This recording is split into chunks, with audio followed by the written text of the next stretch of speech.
Nagkita nga po ang House members with President Bongbong Marcos. Ano po ba yung mga nangyari doon? Kasi may iba na in-speculate is pinag-usapan daw po ang impeachment versus VP. Ano po ba talaga nangyari? Karamihan nga po nung nabasa ko sa Twitter, kabaliktaran po nung totoong nangyari. Well, hindi naman siya bago, no? Like nung kakaupo po ng ating pangulo, yung first 6 months niya actually he met with the solid North congressmen.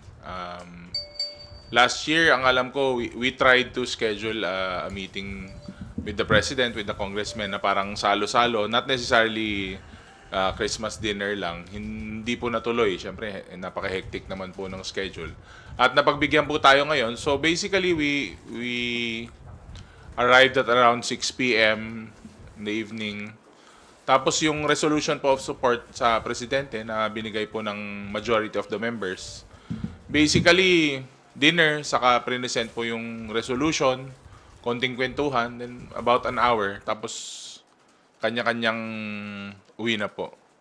Wala pong kahit anuman katotohanan yung mga lumabas o na-speculate o iniisip ng ibang tao. Karamihan po sobrang simpleng salo-salo lang at ang highlight po nung night yung prinisinta po yung resolution of support ng House. And syempre, nagpasalamat po yung Pangulo na nakikita niya na buo po ang suporta ng House of Representatives sa kanya. Basically, yun po talaga yung nangyari.